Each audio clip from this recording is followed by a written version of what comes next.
Hi, എൻ്റെ പേര് മുഹമ്മദ് സിനാൻ.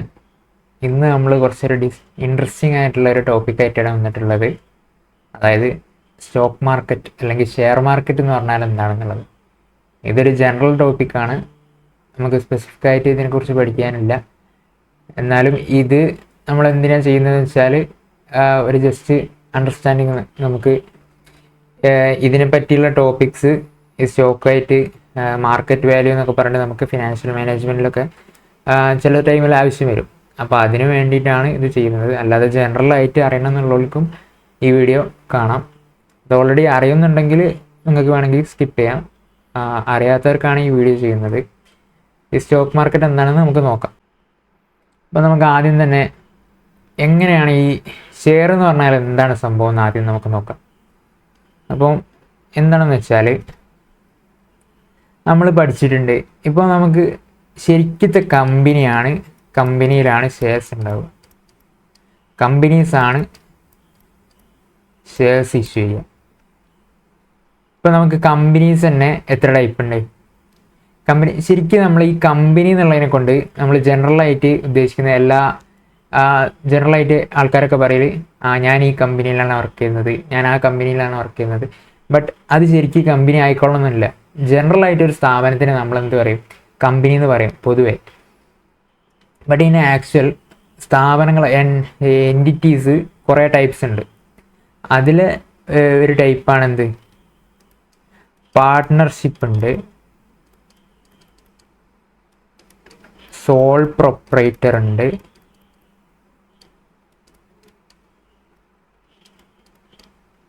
അതുപോലെ തന്നെ AOP,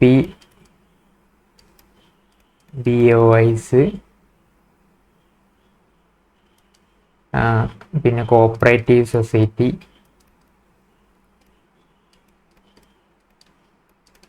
ട്രസ്റ്റ്, അതുപോലത്തെ സ്ഥാപനങ്ങളുണ്ട്. ഇതെല്ലാം ഡിഫറെൻറ്റ് സ്ഥാപനങ്ങളാണ്. അതായത് ഇത് ഓരോ പാർട്ട്ണർഷിപ്പ് ആക്ട് പ്രകാരമുള്ളതാണ് പാർട്ട്ണർഷിപ്പ് ഫേം എന്ന് പറയുന്നത്.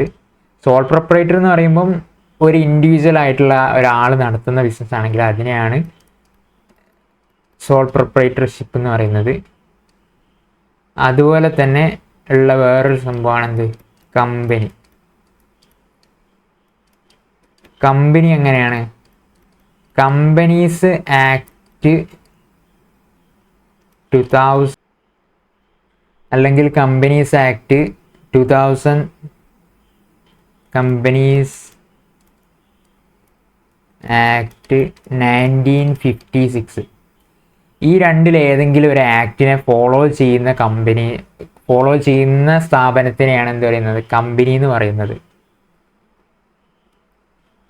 ഓക്കെ, ഇത് നിങ്ങൾ ഓൾറെഡി ഇൻട്രോ ഒക്കെ പഠിക്കുന്നവരാണെങ്കിൽ നിങ്ങൾക്ക് അറിയുണ്ടാവും. കമ്പനീസ് ആക്ട് ലോയിലൊക്കെ നിങ്ങൾ പഠിച്ചിട്ടുണ്ടാവും. അതുപോലെ തന്നെ ഫൗണ്ടേഷനിലും പഠിക്കാനുണ്ട് പാർട്ട്ണർഷിപ്പിനെ പറ്റി, സോൾ പ്രൊപ്പറേറ്റർഷിപ്പിനെ പറ്റി. പാർട്ട്ണർഷിപ്പ് ആക്ട് പഠിക്കാനുണ്ട്. സോൾ പ്രൊപ്പറേറ്റർ പിന്നെ നിങ്ങൾക്ക് അറിയാലോ. കമ്പനീനെ പറ്റി പഠിക്കാനുണ്ട്, കമ്പനീസ് ആക്ട് ഉണ്ട്. അപ്പം ഇതാണ് മെയിനായിട്ടുള്ള സ്ഥാപനങ്ങൾ. അപ്പോൾ ഇതിൽ നമ്മൾ കമ്പനീനെ പറ്റി നോക്കുമ്പോഴാണ് കമ്പനീൻ്റെ ഭാഗമായിട്ടാണ് എന്ത് വരുന്നത്? ഈ ഷെയറൊക്കെ വരുന്നത്. അപ്പോൾ ഈ കമ്പനി തന്നെ കുറേ ടൈപ്പ് ഓഫ് കമ്പനീസ് ഉണ്ട്. പ്രൈവറ്റ് കമ്പനി ഉണ്ട്. അതിനെയാണ് പ്രൈവറ്റ് ലിമിറ്റഡ് എന്ന് നിങ്ങൾ ഒരു കമ്പനീൻ്റെ ഇപ്പോൾ കമ്പനി ആവുന്ന ടൈമിൽ അതിൻ്റെ ലാസ്റ്റിൽ ലിമിറ്റഡ് എന്ന് ചേർക്കേണ്ട ഒരു ഇതുണ്ട്. അതായത് റിലയൻസ് ലിമിറ്റഡ് എന്നാണ് ഉണ്ടാവുക. അതുപോലെ തന്നെ ഒരുപാട് നിങ്ങൾ നാട്ടിലൊക്കെ നോക്കിയാൽ ഒരുപാട് പ്രൈവറ്റ് ലിമിറ്റഡ് എന്ന് കാണുന്ന കുറേ കമ്പനീസ് കാണാൻ പറ്റും. അതുപോലെ തന്നെ കോപ്പറേറ്റീവ് സൊസൈറ്റി ആണെങ്കിൽ കോപ്പറേറ്റീവ് സൊസൈറ്റീസ് ലിമിറ്റഡ് എന്ന് ഉണ്ടാവും. അപ്പോൾ അതുപോലെ തന്നെ പ്രൈവറ്റ് കമ്പനി ആണെങ്കിൽ പ്രൈവറ്റ് ലിമിറ്റഡ് ഉണ്ടാവും. ഇനി പബ്ലിക് കമ്പനി ആണെങ്കിൽ വെറും ലിമിറ്റഡ് ഉണ്ടാവും.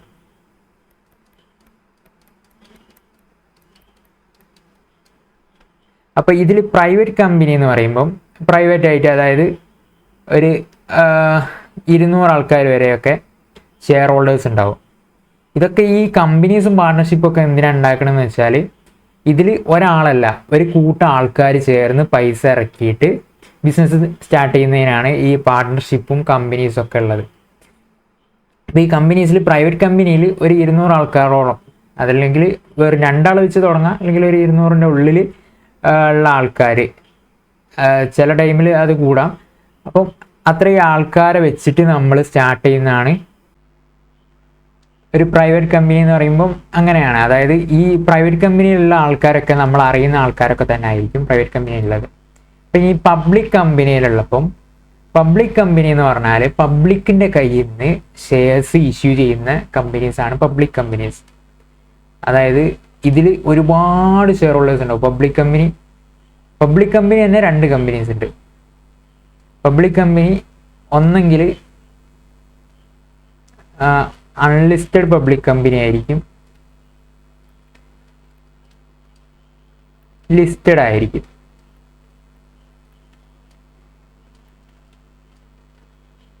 അൺലിസ്റ്റഡ് കമ്പനീസ് എന്ന് പറഞ്ഞാൽ ഇത് സാധാ ഒരു പ്രൈവറ്റ് കമ്പനി പോലെ തന്നെ ഒരു കമ്പനിയാണ്, പബ്ലിക് കമ്പനിയാണ്.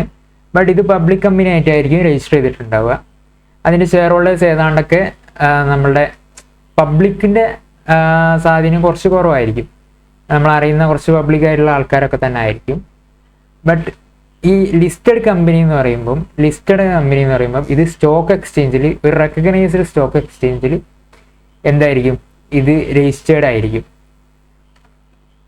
അപ്പം ഈ ഒരു റെക്കഗ്നൈസ്ഡ് സ്റ്റോക്ക് എക്സ്ചേഞ്ചിലൂടെ എന്ത് ചെയ്യും, ഇവിടെ ഷെയർസ് ഇഷ്യൂ ചെയ്തിട്ട് ആൾക്കാരൊക്കെ ഷെയർ ഹോൾഡേഴ്സ് ഉണ്ടാകും. ഇപ്പം ഏതിലൊക്കെ ബോംബെ സ്റ്റോക്ക് എക്സ്ചേഞ്ച്, അതുപോലെ തന്നെ national stock exchange, 2 stock exchanges ആണുള്ളത്. അതായത് ഇത് രണ്ടും ഒരു, ഇപ്പോൾ നിങ്ങൾ എന്തായിട്ട് കണക്കാക്കാന്ന് വെച്ചാൽ ഇതൊരു മാർക്കറ്റായിട്ട് കണക്കാക്കുക, 2 മാർക്കറ്റ്. അപ്പോൾ ഈ 2 മാർക്കറ്റുകളിലാണ് എന്തുണ്ടാവുക, ഷെയർസ് വിൽക്കപ്പെടുക. അതായത് ഈ ലിസ്റ്റഡ് കമ്പനീസ് ഇവരുടെ ഷെയർസ് എന്ത് ചെയ്യും, ഈ BSEയിലും NSEയിലും കൊണ്ടുപോയി വിൽക്കും. എന്നിട്ട് അവിടെ പോയിട്ട് ആൾക്കാർ വാങ്ങും. അങ്ങനെ കമ്പനീസിന് പൈസ കൊടുക്കും. അങ്ങനെയാണ് ഈ സിസ്റ്റം നടക്കുന്നത്.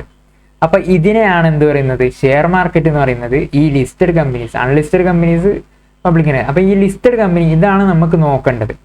ഇതുവരെ പറഞ്ഞത് നമ്മൾ കമ്പനീസ് ജസ്റ്റ് ഒരു ഇൻട്രൊഡക്ഷൻ പോലെ പറഞ്ഞതാണ്. അപ്പോൾ ഇനിയുള്ളതാണ് നമ്മളുടെ മെയിനായിട്ടുള്ള ടോപ്പിക്കിലേക്ക് വരുന്നത്. ഇനിയാണ് സ്റ്റോക്ക് എക്സ്ചേഞ്ച്, അതുപോലെ തന്നെ സ്റ്റോക്ക് മാർക്കറ്റിനൊക്കെ പറ്റി പറയുന്നത്. ഇപ്പോൾ ലിസ്റ്റഡ് കമ്പനി എന്ന് പറയുമ്പം ലിസ്റ്റഡ് കമ്പനിയിൽ ഒരുപാട് ഷെയർസ് ഉണ്ടാവും. ഇപ്പം നമുക്കൊരു ലിസ്റ്റഡ് കമ്പനിയിൽ 10 lakh ക്യാപിറ്റൽ റിക്വയർഡ് ആണ്. ക്യാപിറ്റൽ 10 lakh വേണം. ടോട്ടലായിട്ട് 10 lakh ക്യാപിറ്റൽ വേണം. അപ്പോൾ ഈ 10 lakh ക്യാപിറ്റലിന് നമ്മൾ എന്ത് ചെയ്യണം,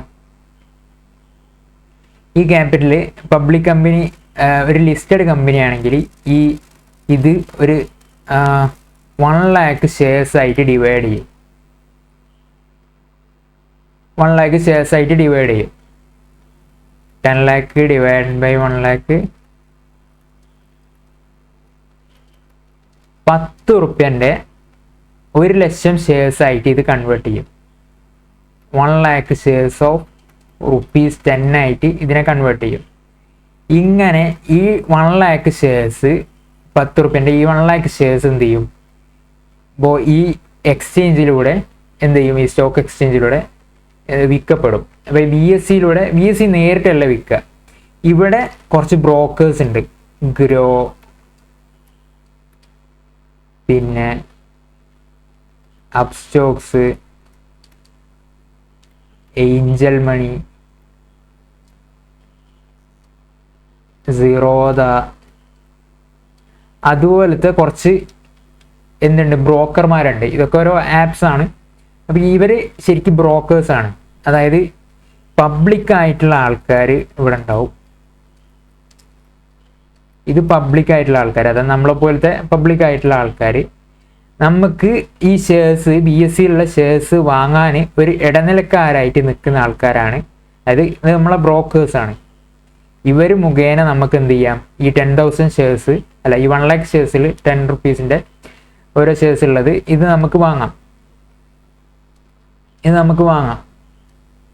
അപ്പം ഇങ്ങനെയാണ് എന്ത് നടക്കുന്നത്, നമ്മളുടെ ബൈയിങ് നടക്കുന്നത്. ഞാൻ ജസ്റ്റ് ഒന്ന് എലാബറേറ്റ് ചെയ്ത് ജസ്റ്റ് പറയാം. അപ്പം ഇതൊരു കമ്പനി, ഇത് BSE NSEയിൽ BSE ഓർ NSEയിലേക്ക് ഷെയർസ് ഇഷ്യൂ ചെയ്യുന്നു. ഒരു 10 lakh rupees ക്യാപിറ്റലാണ്, അതായത് 1 lakh ഷെയർസ് ഓഫ് ₹10 ആണ് ഇഷ്യൂ ചെയ്യുന്നത്.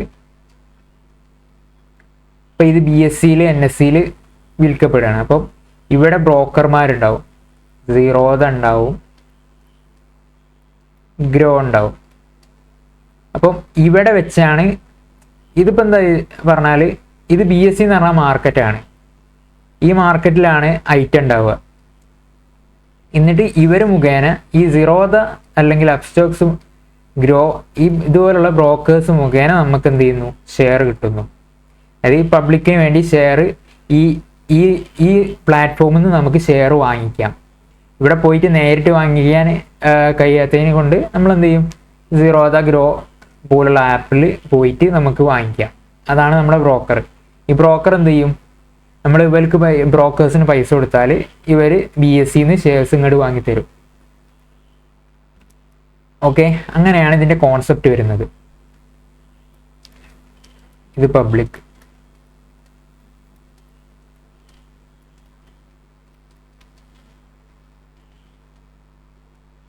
ഞാനിത് കഴിഞ്ഞിട്ടൊന്ന് ജസ്റ്റ് ഗ്രോ ഒന്ന് തുറന്ന് എങ്ങനെയാണ് സംഭവങ്ങളെന്നൊക്കെ ഒന്ന് കാണിച്ചിട്ട് ജസ്റ്റ്. അപ്പം ഇങ്ങനെയാണ് വാങ്ങിക്കുന്നതെന്ന് മനസ്സിലായല്ലോ. ഇതൊരു ഇൻ്റർമീഡിയറി മുഖേന നമ്മൾ എന്ത് ചെയ്യുന്നു, BSEന്ന് ഷെയർസ് വാങ്ങിക്കുന്നു.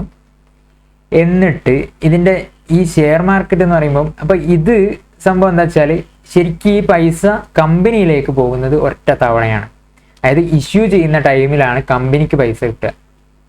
ഇപ്പോൾ ഈ 1 lakh ഷെയർസ് 10 rupeesൻ്റെ 1 lakh ഷെയർസ് ഉണ്ടല്ലോ, ഈ 10 lakh rupees ഫസ്റ്റ് തന്നെ BSEയിലേക്ക് ഇഷ്യൂ ചെയ്താൽ അപ്പോൾ ആ 10 lakh rupees ഇപ്പോൾ ഈ ആൾക്കാരൊക്കെ വാങ്ങിയാൽ എന്ത് കിട്ടും, കമ്പനിക്ക് കിട്ടും. അപ്പം ഈ ഫസ്റ്റ് ടൈം വരുന്നതിനാണ് എന്ത് പറയുന്നത്, ഫസ്റ്റ് ടൈം ഷെയർസ് ഇഷ്യൂ ചെയ്യുന്നതിനാണ് IPOs, ഇനീഷ്യൽ പബ്ലിക് ഓഫേഴ്സ് എന്ന് പറയുന്നത്.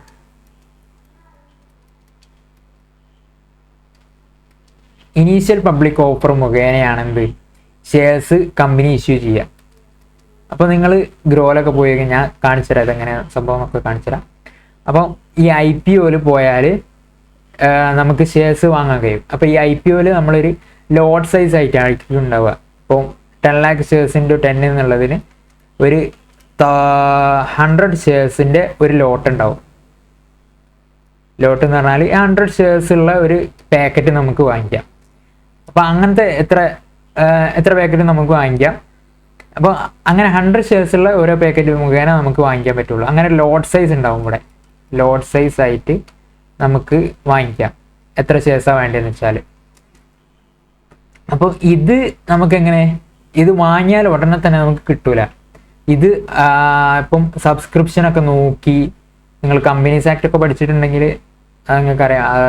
കമ്പനീസ് ആക്ടും അതുപോലെ തന്നെ കമ്പനി അക്കൗണ്ട്സ് ഒക്കെ പഠിച്ചിട്ടുണ്ടെങ്കിൽ അതിലുണ്ടാവും നമ്മളെ കമ്പനി അക്കൗണ്ട്സിലുള്ള ഷെയർ ഇഷ്യൂഡ് അറ്റ് പ്രീമിയം അങ്ങനെയൊക്കെ പറഞ്ഞിട്ടില്ലേ. ഞാൻ എല്ലാത്തിലേക്കും പോകുന്നില്ല, ഒരുപാട് നീണ്ടുപോകും. അപ്പോൾ അതിനെക്കൊണ്ട് ഞാൻ ജസ്റ്റ് ഒന്ന് ഓവർവ്യൂ ആയിട്ട് പറയുന്നുള്ളൂ. അപ്പോൾ IPOസിൽ നമുക്ക് ലോട്ട് സൈസിൽ ഇപ്പോൾ ഉദാഹരണത്തിന് ഒരു 100 ഷെയർസുള്ള ഒരു ലോട്ട് നമ്മൾ വാങ്ങിച്ചു. 10 rupees ആണ്. അപ്പോൾ 1000 രൂപയാണ് നമ്മൾ കൊടുത്തിട്ടുള്ളത്. 1000 രൂപ നമ്മളെ ബാങ്കിൽ നിന്ന് ഡയറക്റ്റായിട്ട് കൊടുക്കുകയും ചെയ്യാം. ബാങ്കിൽ നിന്ന് ഡയറക്റ്റായിട്ട് ഗ്രോ വഴി കമ്പനിക്ക് കൊടുക്കുന്നു. അപ്പോൾ ഇത് സബ്സ്ക്രിപ്ഷൻ റേറ്റ് നോക്കിയിട്ട് ഇപ്പോൾ ഇത് നമുക്ക് വേണ്ടത് 1 lakh ഷെയർസാണ് വാങ്ങേണ്ടത്. അപ്പോൾ ഇത് സബ്സ്ക്രിപ്ഷന് ചിലപ്പം ആൾക്കാർ സബ്സ്ക്രൈബ് ചെയ്യാന്ന് പറയുന്നത് ഇങ്ങനെ വാങ്ങാൻ വേണ്ടിയിട്ട് നമ്മൾ ഓർഡർ കൊടുക്കുന്നതിനാണ് സബ്സ്ക്രൈബ് ചെയ്യാന്ന് പറയുന്നത്. അപ്പോൾ ഇങ്ങനെ വാങ്ങാൻ വേണ്ടിയിട്ട് ഓർഡർ കൊടുത്ത ആൾക്കാർ ചിലപ്പം എത്ര ഉണ്ടാവും, ഇതിൻ്റെ 10 times 100 times ഒക്കെ ആൾക്കാർ വാങ്ങിയിട്ടുണ്ടാവും. അപ്പോൾ ശരിക്കും 10 lakh shares for 10, അതായത് 1 കോടിൻ്റെ പർച്ചേസ് ഒക്കെ നടന്നിട്ടുണ്ടാവും. ബട്ട് നമ്മൾ കമ്പനി ഇഷ്യൂ ചെയ്തിട്ടുള്ളത് എത്രയാണ്? 10 lakh റുപ്പീസിനാണ് കമ്പനി ഇഷ്യൂ ചെയ്തിട്ടുള്ളത്. അപ്പോൾ ഈ 10 lakhൻ്റെത് മാത്രമേ കമ്പനി എടുക്കുള്ളൂ. അപ്പോൾ ഇതിന്ന് റാൻഡമായിട്ട് നമ്മളെ ഈ 10 lakh ലോഡ്സ്, ഈ 10 lakh ഷെയർസ് സബ്സ്ക്രൈബ് ചെയ്തതെന്ന് റാൻഡമായിട്ട് കുറച്ച് ഷെയർസിനെ പിക്ക് ചെയ്യും. അപ്പോൾ അങ്ങനെ നമുക്ക് കിട്ടിയാലേ എന്ത് ചെയ്യുള്ളൂ? IPO നമുക്ക് കിട്ടുള്ളൂ. അപ്പോൾ അങ്ങനെ IPO കിട്ടിക്കഴിഞ്ഞാൽ നമ്മൾ എന്തായി? ആ കമ്പനിയുടെ ഷെയർ ഹോൾഡറായി മാറി. അപ്പോൾ ആ കമ്പനിയുടെ ഷെയർ നമുക്ക് കിട്ടി. ഇത് 1 lakh ഷെയർസ് ഓഫ് റുപ്പീസ് തന്നെ. ഇത് ഫേസ് വാല്യൂ ആയിരിക്കണം എന്നില്ല. ഫേസ് വാല്യൂനായിരിക്കില്ല ഇഷ്യൂ ചെയ്യുന്നത് കുറച്ച് അതായത് കുറച്ച് പ്രീമിയത്തിലായിരിക്കും. ശരിക്കും 10 റുപ്പി ഉള്ളത് അത് കമ്പനീൻ്റെ, ഞാൻ അതിലേക്കൊന്നും പോകുന്നില്ല. അപ്പോൾ ഈ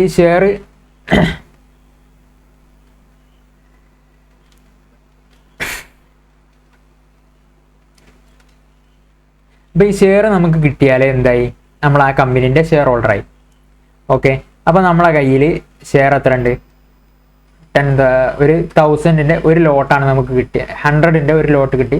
അപ്പോൾ 1000 റുപ്പീസ് ഓർത്തുള്ള മാർക്കറ്റ് പ്രൈസ് ആ ടൈം ഇഷ്യൂ ചെയ്യുന്ന ടൈമിൽ മാർക്കറ്റ് പ്രൈസ് 1000 ആയിരിക്കും. ബട്ട് അത് ഇഷ്യൂ ചെയ്ത് കഴിഞ്ഞാൽ അത് ലിസ്റ്റഡായി മാറും. ലിസ്റ്റഡായി മാറിക്കഴിഞ്ഞാൽ നമ്മളുടെ അതിൻ്റെ മാർക്കറ്റ് പ്രൈസ് ഒക്കെ മാറും. ലിസ്റ്റഡ് ആയിട്ട് കഴിഞ്ഞാൽ ഗ്രീൻ മാർക്കറ്റ് പ്രീമിയം എന്നൊക്കെ പറഞ്ഞിട്ട് ഒരു പ്രീമിയം ഉണ്ട്. അതായത് ലിസ്റ്റിംഗ് ഗെയിൻസ് എന്നൊക്കെ പറഞ്ഞിട്ട്. ഇപ്പോൾ ഇത് ശരിക്കും നമ്മൾ 1000 റുപ്പീസിനാണ് വാങ്ങിയിട്ടുള്ളത് എന്നുണ്ടെങ്കിലും ലിസ്റ്റ് ചെയ്യുമ്പോൾ നമ്മുടെ ഷെയറിൻ്റെ വില ചിലപ്പം കൂടും. നല്ല ചില ഷെയർസിന് 90% അത് സബ്സ്ക്രിപ്ഷനൊക്കെ നോക്കിയിട്ടാണ് ഡിസൈഡ് ചെയ്യുന്നത്. ഇത് 100 ടൈംസൊക്കെ സബ്സ്ക്രൈബ് ചെയ്തിട്ടുണ്ടെങ്കിൽ അപ്പോൾ അത്രയും അതിൻ്റെ വാല്യൂ അത്രയും ആൾക്കാർ കൽപ്പിക്കുന്നുണ്ട് എന്നുള്ളതാണ് അതിൻ്റെ അർത്ഥം. അപ്പോൾ അതിനെ കൊണ്ട് തന്നെ ഗ്രീൻ മാർക്കറ്റ് പ്രീമിയം ഒക്കെ കൂടിയത് കൊണ്ട് അതിനെന്ത് ചെയ്യും? 1000 ഉള്ളത് നമ്മുടെ ഹോൾഡിങ്സ് ചിലപ്പം 1500 ഒക്കെ ആയി മാറും. ഈ ലിസ്റ്റ് ചെയ്യുന്ന ആ ഡേ തന്നെ അത്ര കൂടും. കാരണം എന്താ വെച്ചാൽ അത്രയും വാല്യൂ ഉള്ളൊരു ഇതാണെന്നുള്ളതിൽ എന്ത് ചെയ്യും? ലിസ്റ്റിംഗ് ഗെയിൻസ് കൂടും. ഇപ്പോൾ ഒരു 50% എന്ത് ചെയ്യും? ലിസ്റ്റിംഗ് ഗെയിൻസ് കിട്ടിയെന്ന് വിചാരിച്ചോളൂ. എന്നിട്ട് അപ്പോൾ അങ്ങനെ നമ്മളെ കയ്യിൽ ഇപ്പോൾ എത്ര ഉണ്ട്? 1500 ആണ് നമുക്കിപ്പോൾ ഷെയറിൻ്റെ വാല്യൂ നമ്മുടെ കയ്യിൽ. അപ്പോൾ എന്നിട്ട് ഇപ്പോൾ ഇതിൽ കിട്ടാത്ത ആൾക്കാരുണ്ടല്ലോ, കിട്ടാത്ത ആൾക്കാർ എന്താ ചെയ്യുക? കിട്ടാത്ത ആൾക്കാർക്ക് നമുക്ക് വാങ്ങാം. ഇപ്പോൾ ഈ IPO ഒരു ടൈമേ നടക്കുള്ളൂ. ഇനി IPO കഴിഞ്ഞാൽ നമുക്ക് ട്രേഡിംഗ് അവേഴ്സ് ആദ്യം പറയാം. ട്രേഡിംഗ് അവേഴ്സ് 9 to 3:30 ആണ്. 9:15 to 3:30 ആണ് ട്രേഡിംഗ് അവേഴ്സ്. അപ്പോൾ ഇതിൻ്റെ ഉള്ളിൽ നമുക്ക് ഷെയർസ് വാങ്ങാം. ഇപ്പോൾ ഇങ്ങനെയുള്ള ഒരു ഷെയർ 1500 മാർക്കറ്റ് പ്രൈസ് ഉണ്ടാവും. അപ്പോൾ ഈ 1500 മാർക്കറ്റ് പ്രൈസ് ഉള്ള ഷെയർ നമുക്ക് വാങ്ങിച്ചാൽ വേറൊരാൾക്ക് നമുക്ക് വിൽക്കാം. അപ്പം 1500 എന്ത് കിട്ടും? നമുക്ക് കിട്ടും. അത് വിൽക്കുന്നത് പിന്നീടുള്ള കാര്യങ്ങളൊക്കെ നമ്മൾ പേഴ്സൺ ടു പേഴ്സൺ ആയിരിക്കും. കമ്പനി പിന്നെ ഇൻവോൾവ് ആവില്ല. കമ്പനിൻ്റെ കാര്യം IPO കഴിഞ്ഞാൽ കമ്പനി അവിടെ കഴിഞ്ഞു. പിന്നെ കമ്പനി ഇപ്പോൾ IPO കഴിഞ്ഞ് കഴിഞ്ഞാൽ പിന്നെ എന്താണ്? പേഴ്സൺ ടു പേഴ്സൺ ആണ് ഷെയർസ് നമ്മൾ വിൽക്കുന്നതും വാങ്ങുന്നതും ഒക്കെ ചെയ്യാം. അപ്പം ഇങ്ങനെ പിന്നീടുള്ളത് ഡിമാൻഡ് ആൻഡ് സപ്ലൈ വെച്ചിട്ട് ഡിമാൻഡ് സപ്ലൈ ബേസ് ചെയ്തിട്ട് ഷെയറിൻ്റെ പ്രൈസ് കൂടുകയും കുറയുകയൊക്കെ ചെയ്യും. ഓക്കെ, അപ്പോൾ ഇനി ഞാൻ ഒന്ന് ജസ്റ്റ് നിങ്ങൾക്ക് ഗ്രോ ഒന്ന് കാണിച്ചു തരാം. അപ്പോൾ എന്നാലേ കുറച്ചുകൂടി ഒന്ന് നിങ്ങൾക്ക് ക്ലാരിറ്റി വരുള്ളൂ. ഇങ്ങനെ തിയറി ആയിട്ട് പറഞ്ഞാൽ കറക്റ്റായിട്ട് മനസ്സിലായിക്കൊള്ളുന്നില്ല. എന്നിട്ട് ഒന്നുകൂടി ഒന്ന് നോക്കുകയും ചെയ്യാം.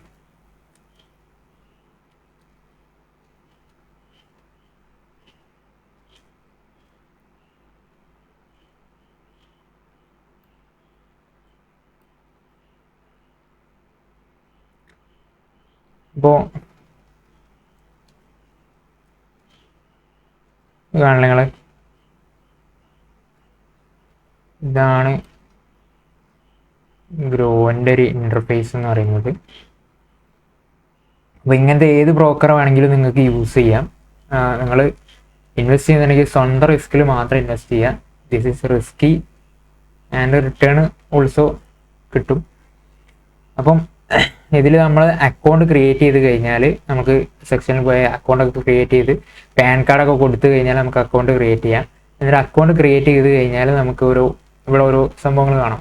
അപ്പോൾ ഇതിൽ സ്റ്റോക്സിലാണ് ഇതുണ്ടാവുക നമ്മളെ സ്റ്റോക്കിനെ പറ്റി. അപ്പം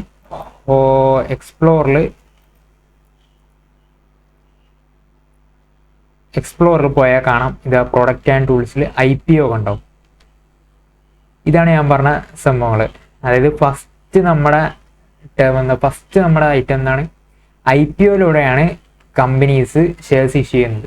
അപ്പോൾ ഈ IPOയിലൂടെയാണ് കമ്പനീസിന് പൈസ കിട്ടുക. പിന്നീട് കമ്പനീസിൻ്റെ കയ്യിലല്ല പൈസ വരുന്നത്, പിന്നീട് ആൾക്കാർ തമ്മിൽ അങ്ങോട്ടും ഇങ്ങോട്ടും ഷെയർസ് സെല്ല് ചെയ്യുകയാണ്.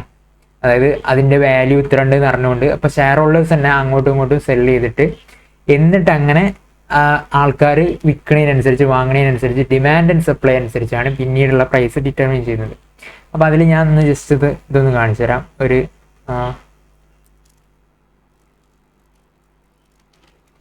മായശീൽ വെഞ്ചേഴ്സ് അപ്ലൈ എന്ന് പറഞ്ഞിട്ട് ഇങ്ങനെ കാണുന്നത് ഒരു ലോട്ട് സൈസ് എന്ന് പറയുന്നത് 1,32,000 ലോട്ട് സൈസാണ്. 3,000 ഷെയർസ് മിനിമം ഇൻവെസ്റ്റ്മെൻറ്റ്. അപ്പോൾ അതിൽ ബിഡിങ് ഡേറ്റ്സ് എന്ന് പറഞ്ഞാൽ ഇത്രയും ഡേറ്റ്സിൻ്റെ ഉള്ളിൽ നമ്മൾ ബിഡ് ചെയ്യണം എന്ന് പറഞ്ഞാൽ നമ്മൾ അതിന് ഇൻവെസ്റ്റ് ചെയ്യണം. മിനിമം ഇൻവെസ്റ്റ്മെൻറ്റ് 1,32,000 ആണ്. പ്രൈസ് റേഞ്ച് 44 to 47, അതായത് ഒരു ഷെയറിൻ്റെ പ്രൈസ് 44 to 47 ആണ്. അപ്പോൾ ഇതിൽ നമ്മൾ എന്ത് ചെയ്യണം, എപ്പോഴും ഹയർ പ്രൈസിന് കൊടുത്താലേ നമുക്ക് IPO കിട്ടാൻ ചാൻസ് ഉള്ളൂ. കാരണം അത്രയും സബ്സ്ക്രിപ്ഷൻ ആവാൻ ചാൻസ് ഉണ്ട്. അപ്പോൾ ഇതിൽ നോക്കിയാൽ തന്നെ കാണാം simplified subscription rate. Qualified institutional buyers 7 times subscribe ചെയ്ത് കഴിഞ്ഞ്. കാരണം ഇത്രയും ദിവസത്തിനുള്ളിൽ 20 ജൂൺ മുതൽ 24 ജൂൺ വരെയാണ് സ്റ്റാർട്ട് ചെയ്യുന്നത്. ഇപ്പോൾ 20 ജൂൺ വെള്ളിയാഴ്ച ആയിരുന്നു. വെള്ളിയാഴ്ചയാണ് ട്രേഡിംഗ് ഡേ. അന്നത്തെ ഡേയിൽ തന്നെ അന്നത്തെ ഡേ മുതൽ ഇപ്പോൾ വരെ, അതായത് ഇന്ന് 22-ാം തീയതിയാണ്. അപ്പോൾ ഇത്ര വരെ എന്താണ് 7 times ക്വാളിഫൈഡ് ഇൻസ്റ്റിറ്റ്യൂഷൻ ബയേഴ്സ് വാങ്ങിക്കഴിഞ്ഞു. നോൺ ഇൻസ്റ്റിറ്റ്യൂഷണൽ ഇൻവെസ്റ്റേഴ്സ് എന്ന് പറഞ്ഞാൽ സാധാ ഇൻവെസ്റ്റേഴ്സ്, അവരും 0.5% സബ്സ്ക്രൈബ് ചെയ്തു. പിന്നെ റീറ്റെയിൽ ഇൻഡിവിജ്വൽ ഇൻവെസ്റ്റേഴ്സ്, അതായത് സാധാരണക്കാരായിട്ടുള്ള ആൾക്കാർ, അവർ 1.3 times സബ്സ്ക്രൈബ് ചെയ്തു. ടോട്ടലായിട്ട് 2.57 times സബ്സ്ക്രിപ്ഷൻ നടന്നിട്ടുണ്ട്. ഓക്കെ, അപ്പോൾ ഇതിങ്ങനെ കാണാം നിങ്ങൾക്ക്. റെഡറിങ് പ്രോസ്പെക്ടസ് ഒക്കെ നിങ്ങൾ ലോല് പഠിച്ച കുറേ കാര്യങ്ങളൊക്കെ നിങ്ങൾക്ക് ഇവിടെ ആപ്ലിക്കബിൾ ആയിട്ട് കാണാം. ഇത് IPO document red herring prospectus ആണിത്. അപ്പോൾ ഇത് നോക്കിയിട്ടാണ് ഇതിലാണ് എന്തിനാണ് ഈ ഫണ്ട് എന്തിനാണ് യൂസ് ചെയ്യുന്നത് എന്നുള്ളൊക്കെ കാര്യങ്ങൾ നിങ്ങളൊക്കെ പഠിച്ചിട്ടുള്ള കാര്യമായിരിക്കും. അപ്പോൾ അതൊക്കെ ഇതിലുണ്ടാവും. അപ്പോൾ അങ്ങനത്തെ IPO മുഖേനയാണ് ആദ്യമായിട്ട് ഒരു കമ്പനി സ്റ്റോക്ക് മാർക്കറ്റിലേക്ക് വരുന്നത്. ഇനി ക്ലോസ്ഡ് നോക്കിക്കഴിഞ്ഞാൽ ക്ലോസ്ഡിൽ നിങ്ങൾക്ക് കാണാം കണ്ടോ, ഇതൊക്കെ ലിസ്റ്റ് ചെയ്ത് കഴിഞ്ഞിട്ടുണ്ട്. അതായത് ക്ലോസ് ചെയ്ത് കഴിഞ്ഞിട്ടുള്ള ഐറ്റംസ് ആണ്. എപ്പിറ്റോൺ എൻജിനിയേഴ്സ് കണ്ടോ 208 times സബ്സ്ക്രൈബ് ചെയ്ത് കഴിഞ്ഞിട്ടുണ്ട്. അപ്പോൾ 208 times സബ്സ്ക്രൈബ് ചെയ്ത് കഴിഞ്ഞാലും അതിൽ പറഞ്ഞിട്ടുള്ള ഇഷ്യൂ ചെയ്തിട്ടുള്ള അതിനുള്ള ലോഡ്സേ കിട്ടുള്ളൂ. അപ്പോൾ അതിൽ നമ്മൾ 208 നമുക്ക് കിട്ടാനുള്ള ചാൻസ് എന്ന് പറയുന്നത് 1/208 ആണ് നമ്മുടെ പ്രോബബിലിറ്റി എന്ന് പറയുന്നത്. അത്രയും ഷെയർസ് കിട്ടാനുള്ള ചാൻസേ ഉള്ളൂ നമുക്ക്. അപ്പോൾ ഇങ്ങനെയാണ് IPOൻ്റെ കാര്യങ്ങളൊക്കെ വരുന്നത്. അപ്പോൾ ഈ ക്ലോസിൽ നോക്കിയാൽ നിങ്ങൾക്ക് കാണാം ലോസ് 6.25% ലോസ് എന്നൊക്കെ പറഞ്ഞ് കണ്ടോ, 61.92% ഗെയിന്. ഇതൊന്നും എടുത്ത് കാണിച്ചു തരാം. അതായത് ലിസ്റ്റ് പ്രൈസ്, ഇഷ്യൂ പ്രൈസ് എന്ന് പറയുന്നത് 143 rupees ആണ്. ലിസ്റ്റിംഗ് പ്രൈസ് എന്ന് പറയുന്നത് 231 rupees. അതായത് 88 rupees ലിസ്റ്റിംഗ് കഴിഞ്ഞു. ഒരു ഷെയറിൻ്റെ കാര്യമാണ് ഇത് പറയുന്നത്. അപ്പം ഇത് കണ്ടോ, issue price 143 rupees listing price 231 rupees. അപ്പം ഇതിനാണ് IPO വരുമ്പോൾ തന്നെ ഒരു അത്യാവശ്യം നല്ല സബ്സ്ക്രിപ്ഷൻ ഉണ്ടെങ്കിൽ അപ്പം തന്നെ അതിൻ്റെ പ്രൈസ് കൂടും. അപ്പോൾ ഈ പ്രൈസ് നമ്മളുടെ ഗെയിനായിട്ട് മാറും. നമ്മൾ ഇൻവെസ്റ്റ് ചെയ്ത ഫണ്ട് എത്രയാണ്? 1,35,000 ആണ്. ശരിക്കും നമ്മുടെ ഇത് വരുമ്പം പ്രൈസ് ലിസ്റ്റ് ചെയ്ത് വരുമ്പോൾ 231 ആയപ്പം നമ്മുടെ പ്രൈസ് എത്രയോ കൂടിയിട്ടുണ്ടാവും. ഒരു അറൗണ്ട് 2 ലാഖിൻ്റെ അടുത്തൊക്കെ നമ്മുടെ എന്തുണ്ടാവും, ഫണ്ടിൻ്റെ വാല്യൂ ഉണ്ടാവും. അപ്പം അത്രയും എമൗണ്ട്, ഒരു 65,000 അറൗണ്ട് നമ്മുടെ എന്തുണ്ട്, നമുക്ക് പ്രോഫിറ്റ് ആയിട്ട് കിട്ടും. അപ്പം ഇതാണ് IPOനെ കൊണ്ട് ഉദ്ദേശിക്കുന്നത്. IPO എന്ന് പറഞ്ഞാൽ ഇതാണ് സംഭവം. അപ്പം IPOയിലാണ്, ഈ IPOയിലൂടെ കിട്ടുന്ന ഫണ്ടാണ് നമ്മൾ സബ്സ്ക്രൈബ് ചെയ്യുന്ന ഫണ്ടാണ് കമ്പനിയിലേക്ക് പോവുക. പിന്നീടുള്ള ഓപ്ഷൻ എന്ന് പറയുന്നത്, ഇപ്പം നമ്മൾക്ക് കിട്ടാത്ത ആൾക്കാർക്ക് ഇവിടെ ട്രേഡ് ഷെയർ എന്നുള്ള ഓപ്ഷൻ ഉണ്ടോ? അപ്പോൾ ഈ ട്രേഡ് ഷെയർ എന്നുള്ള ഓപ്ഷനിൽ പോയാൽ നിങ്ങൾക്ക് കാണാം ഇതിങ്ങനെയാണ്. എന്ത്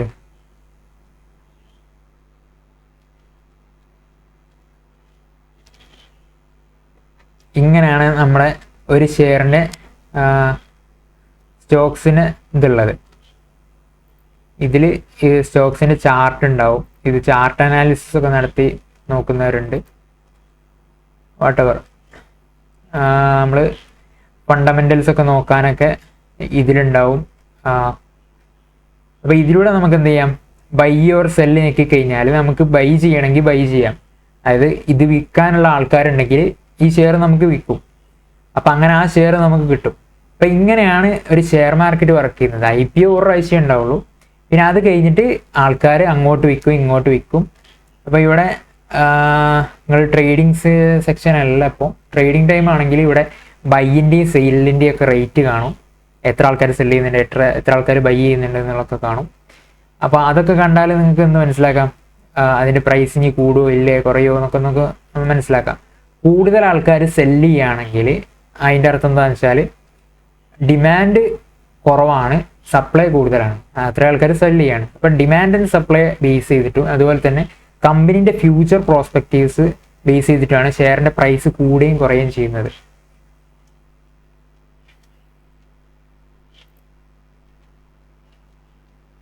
എക്സ്പ്ലോറിൽ പോയി കഴിഞ്ഞാൽ ഞങ്ങൾക്ക് ഓരോ ഇങ്ങനത്തെ ഷെയർ കാണാം. ഇപ്പോൾ ഇതൊക്കെ ഓരോ ഷെയർസാണ്, ഓൾറെഡി ഇഷ്യൂ ചെയ്തിട്ടുള്ള ഷെയർസാണ്. കൊച്ചിൻ ഷിപ്പ്യാർഡിൻ്റെ ഷെയർ ഉണ്ട്, BSEൻ്റെ ഷെയർ ഉണ്ട്, അതുപോലെ സ്വിഗ്ഗിൻ്റെ ഷെയർ ഉണ്ട്. അപ്പം ഇങ്ങനത്തെ ഷെയറൊക്കെ നമുക്ക് ഓരോന്ന് എടുക്കുക. എന്നിട്ട് നമുക്ക് എത്ര ഷെയറാണ് വേണ്ടതെന്ന് വെച്ചാൽ ഇവിടെ NSE-ന്നോ, ഇപ്പം ഡെലിവറി ഓപ്ഷൻസ് ഇൻട്രാഡേ MTF എന്നൊക്കെ ഉണ്ട്. ഇപ്പം ഡെലിവറി ആണ് എന്ത് സാധാ നമ്മുടെ ഷെയർ വാങ്ങുന്നതെന്ന് പറയുന്നത്. ഇൻട്രാഡേ എന്ന് പറഞ്ഞാൽ നമ്മൾ രാവിലെ വാങ്ങി വൈകുന്നേരത്തിൻ്റെ ഉള്ളിൽ വിൽക്കണം എന്നുള്ളൊരു കണ്ടീഷനോട് കൂടി വാങ്ങുന്നതാണ്. ഇപ്പം ഡെലിവറിയാണ് ഒരു സാധാ നമ്മുടെ ഇൻവെസ്റ്റ് ചെയ്യുന്നതിനുള്ള ഓപ്ഷൻ എന്ന് പറയുന്നത്. പിന്നെ ഇതിൽ F&O ഫ്യൂച്ചർ ആൻഡ് ഓപ്ഷൻസ് അങ്ങനത്തെ കുറേ ഐറ്റംസ് ഉണ്ട്. ഞാനതൊന്നും പറയുന്നത് ജസ്റ്റ് ഒന്ന് എന്താണ് സ്റ്റോക്ക് മാർക്കറ്റ് ഒന്ന് ക്ലിയർ ആക്കി തരാമെന്നുള്ളൂ. ഇപ്പം ബൈ നോക്കിയാൽ നമുക്ക് വാങ്ങാം. ഇപ്പോൾ ഹോൾഡിങ്ങിൽ ഓൾറെഡി ഉള്ളതാണെങ്കിൽ നമുക്ക് സെല്ല് നോക്കിയാൽ നമുക്ക് സെല്ല് ചെയ്യാം.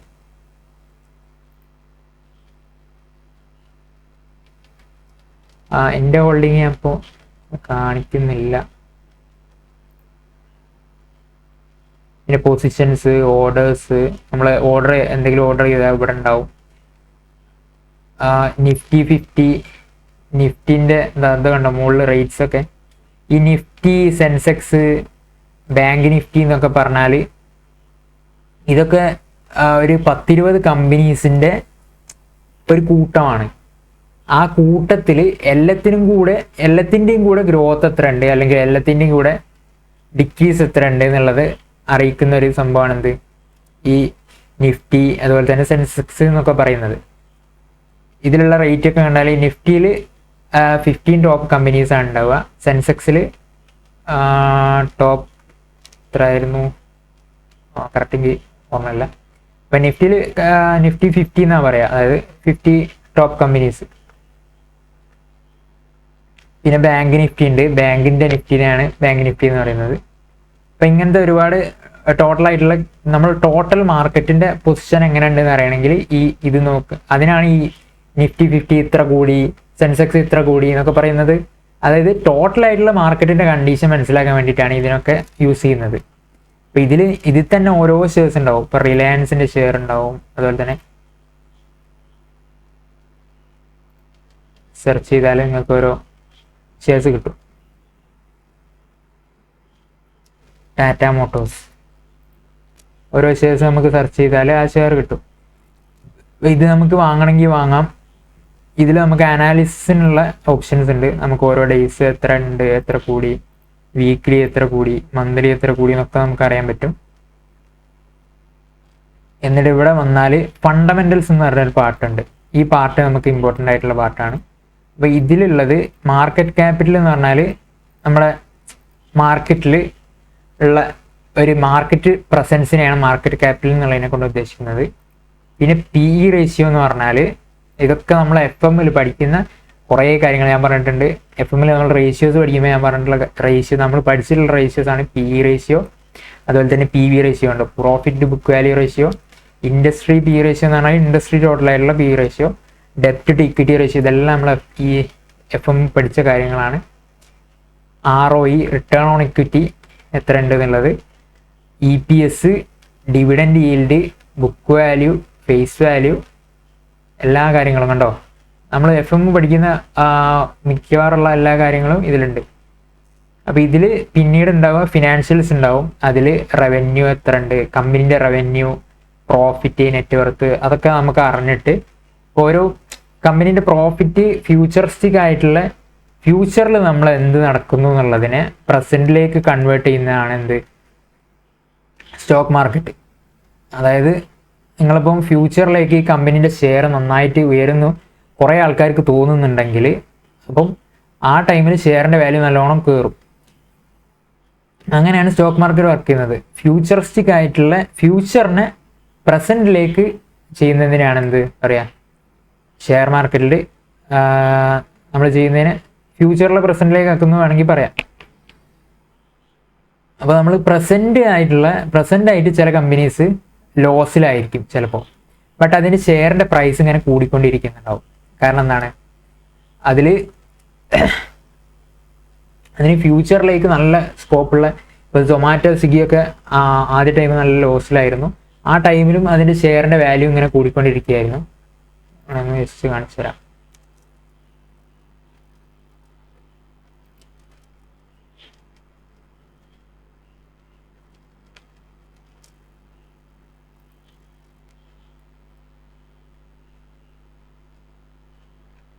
സൊമാറ്റോ അല്ല, സ്വിഗ്ഗി കാണിച്ചു തരാം.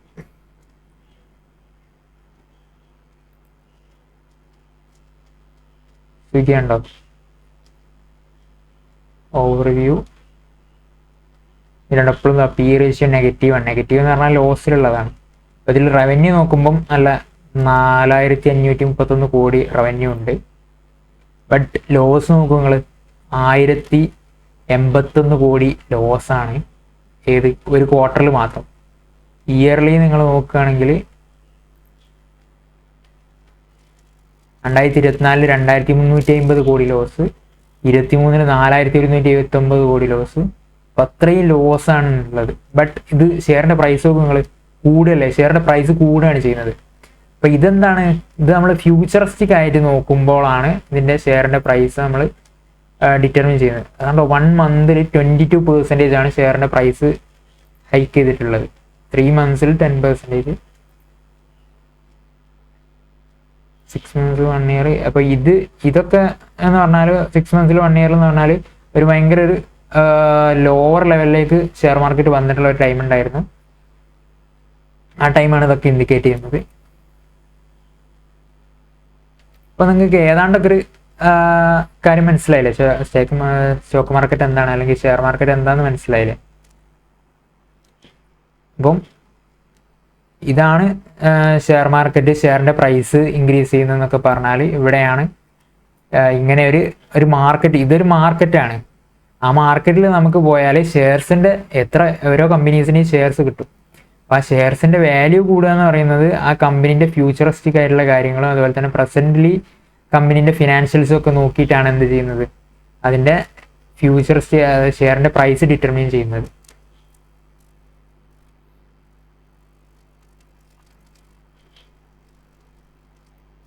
അപ്പം നമുക്ക് സിംപ്ലി എന്ത് പറയാം, share market is A market where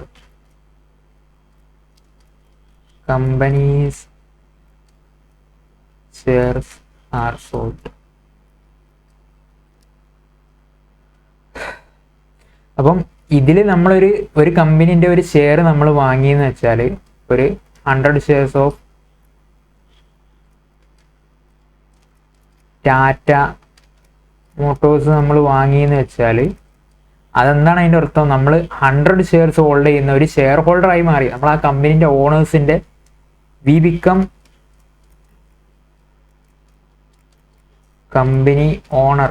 നമ്മൾ കമ്പനീൻ്റെ ഓണറായി മാറി, കമ്പനീൻ്റെ ഷെയർ ഹോൾഡറായി മാറി. അപ്പോൾ അതിൽ ഈ ഷെയറിന് കിട്ടുന്ന റൈറ്റ്സ് ഒക്കെ നമുക്ക് കിട്ടും. ഇപ്പോൾ ഡിവിഡൻഡ്, അതുപോലത്തെ ഡിവിഡൻഡ് ഡിക്ലെയർ ചെയ്തിട്ടുണ്ടെങ്കിൽ, അതായത് പ്രോഫിറ്റ്സ് ഡിസ്ട്രിബ്യൂട്ട് ചെയ്യുന്നതിനാണ്, കമ്പനീസ് പ്രോഫിറ്റ് ഡിസ്ട്രിബ്യൂട്ട് ചെയ്യുന്നതിനാണ് ഡിവിഡൻഡ് എന്ന് പറയുന്നത്. അപ്പം അങ്ങനെ പ്രോഫിറ്റ്സ് ഡിസ്ട്രിബ്യൂട്ട് ചെയ്യുന്നുണ്ടെങ്കിൽ നമ്മുടെ ഷെയർ ഹോൾഡിങ്ങിന്, നമ്മൾ കയ്യിൽ 100 shares ഉണ്ടെങ്കിൽ ഒരു ഷെയറിനും ഇപ്പം ചിലപ്പം 2 rupees ഒക്കെ ആയിരിക്കും ഡിവിഡൻഡ് ഡിക്ലെയർ ചെയ്യുന്നത്. അപ്പം നമ്മുടെ കയ്യിൽ 100 shares ഉണ്ടെങ്കിൽ 200 രൂപ നമുക്ക് ഡിവിഡൻഡ് കിട്ടും. അപ്പം അങ്ങനെ നമ്മൾ ഒരു കമ്പനീൻ്റെ ഷെയർ ഹോൾഡറായി. നമ്മൾ പ്രോഫിറ്റ്സിൽ പങ്കുണ്ട്, അതുപോലെ തന്നെ ജനറൽ മീറ്റിങ്ങിൽ നമുക്ക് പങ്കെടുക്കാം, വോട്ടിംഗ് റൈറ്റ്സ് ഉണ്ട്, അങ്ങനത്തെ ഒരുപാട് കാര്യങ്ങൾ നമുക്ക് കിട്ടും. അപ്പോൾ ഇതാണ് ഈ ഷെയർ ഹോൾഡർ. ഷെയർ ഹോൾഡർ ആയി കഴിഞ്ഞാൽ നമ്മൾ ആ കമ്പനീൻ്റെ പാർട്ടായി മാറി. അപ്പോൾ നമ്മളൊരു പാർട്ട്ണർഷിപ്പ് പോയി ഇൻവെസ്റ്റ് ചെയ്യുന്ന പോലെ തന്നെയാണ് ഏതാണ്ട് ഷെയർ മാർക്കറ്റിൽ അതായത് ഒരു കമ്പനിയിൽ ഇൻവെസ്റ്റ് ചെയ്യുന്ന ഷെയർ ഹോൾഡറായി മാറുന്നത്. നമ്മളൊരു പാർട്ട്ണർഷിപ്പ് പോയി ഇൻവെസ്റ്റ് ചെയ്താൽ നമ്മൾ പാർട്ട്ണറായി മാറുന്നു, ഇവിടെ നമ്മളൊരു ഷെയർ ഹോൾഡറായി മാറുന്നു. ഓക്കെ, ഇത്രയാണ് ഷെയർ മാർക്കറ്റിനെ കുറിച്ച് പറയാനുള്ളത്. ഏതാണ്ടൊക്കെ ഒന്ന് ക്ലിയർ ആയി എന്ന് വിചാരിക്കുന്നു. അപ്പോൾ നമ്മൾ എങ്ങനെയാണ് ഇത് വാങ്ങുന്നത്? ലിസ്റ്റഡ് കമ്പനീസ് ആണ് എന്ത് ഈ സ്റ്റോക്ക് മാർക്കറ്റിലൂടെ നമുക്ക് കിട്ടുന്നത്. അതേത് കമ്പനീസാണ്? പബ്ലിക് കമ്പനീസാണ് ലിസ്റ്റ് ചെയ്യുന്നത്. പബ്ലിക് കമ്പനീസ് ലിസ്റ്റ് ചെയ്യുന്നു, അത് BSE or NSEയിൽ പോകുന്നു. എന്നിട്ട് ഗ്രോ അപ് സ്റ്റോക്സ്, ഏഞ്ചൽ മണി, സീറോദ, അതുപോലുള്ള നമ്മുടെ ബ്രോക്കർമാരുണ്ടാകുന്നു. ആ ബ്രോക്കർമാർ എന്ത് ചെയ്യുന്നു? പബ്ലിക്കിന് ഷെയർ ഇഷ്യൂ ചെയ്യുന്നു, പബ്ലിക്കിന് ഷെയർ കൊടുക്കുന്നു, വാങ്ങിക്കൊടുക്കുന്നു. ഇത് ഈ ഗ്രോ ഒക്കെ എന്താണ്? ഒരു ഇൻ്റർമീഡിയറിയാണ്, ബ്രോക്കറാണ്. അവരെന്ത് ചെയ്യുന്നു? അവരൊരു ബ്രോക്കറേജ് പിടിക്കും. എന്നിട്ട് ആ കമ്പനീൻ്റെ ഷെയർ IPO ആണെങ്കിൽ ആ കമ്പനിയിൽ നിന്ന് നേരിട്ട് ഷെയർ വാങ്ങും, അല്ലെങ്കിൽ ഈ BSEയിലായിരിക്കും ഈ ഷെയർസൊക്കെ കൈമാറ്റം ചെയ്യപ്പെടുക. അപ്പം ഈ ഷെയർ അവിടെ തന്നെ ഒരാളെ ഷെയർ, എൻ്റെ കയ്യിൽ ഞാനിപ്പോൾ ഒരു 500 ഷെയർ വാങ്ങിയാൽ എനിക്കിപ്പോൾ 500 ഷെയർ, ഒരു 50 ഷെയർ ഒരാൾക്ക് വിൽക്കണം എന്നുണ്ടെങ്കിൽ വേറൊരു ബയർ ഉണ്ടെങ്കിൽ ഞാൻ എന്ത് ചെയ്യും? അയാൾക്ക് കൊടുക്കും. അയാൾക്ക് കൊടുക്കുന്ന ഏത് മുഖേനയാണ്? ഗ്രോ മുഖേന ഞാൻ അയാൾക്ക് കൊടുക്കും. അപ്പം അങ്ങനെ ഷെയർ ഹോൾഡേഴ്സ് തമ്മിൽ അങ്ങോട്ടും ഇങ്ങോട്ടും കൈമാറ്റം ചെയ്യപ്പെടുകയാണ് പിന്നെ ചെയ്യുക. അപ്പം ഇതിനെയാണ് ഷെയർ മാർക്കറ്റ് എന്ന് പറയുന്നത്. അപ്പോൾ ഇതിൽ ഷെയറിൻ്റെ പ്രൈസ് ഡിറ്റർമിൻ ചെയ്യുന്നത് മെയിനായിട്ടുള്ള ഫാക്ടേഴ്സ് എന്താണ്? Demand and supply one of the main ഫാക്ടറാണ്. അതായത് സെല്ല് കൂടിയാൽ പ്രൈസ് കുറയും, ബൈ കൂടിയാൽ പ്രൈസ് കൂടും. ഇതൊരു നാച്ചുറലി ഉള്ളൊരു, ഇതിന് എക്സെപ്ഷൻസും ചിലപ്പോൾ ഉണ്ടായിന്ന് വരാം. First demand and supply, second future of കമ്പനീൻ്റെ ഫ്യൂച്ചർ എങ്ങനെ ഉണ്ടാവും, കറണ്ട് റിസൾട്ട്സ് ഓഫ് കമ്പനി, പിന്നെ പുതിയ ഓർഡേഴ്സ് ഉണ്ടെങ്കിൽ അങ്ങനത്തെ ഒരുപാട് കാര്യങ്ങൾ എന്ത് ചെയ്യുന്നുണ്ട്? കമ്പനീൻ്റെ ഷെയർ പ്രൈസിനെ എഫക്റ്റ് ചെയ്യുന്നുണ്ട്, എക്സെട്രാ എക്സെട്രാ എക്സെട്രാ. ഓക്കെ, മനസ്സിലായിട്ടുണ്ടാവും എന്ന് വിചാരിക്കുന്നു. അപ്പം എങ്ങനെയുണ്ട്, നിങ്ങൾക്ക് മനസ്സിലായോ ഇല്ലയോ? എന്തെങ്കിലും ഡൗട്ട് ഉണ്ടെങ്കിൽ അതൊക്കെ നിങ്ങൾ കമൻറ്റിൽ രേഖപ്പെടുത്തുക. അപ്പം പിന്നെ നമുക്ക് പിന്നീടൊരു വീഡിയോ ആയിട്ട് വരാം. Okay, by.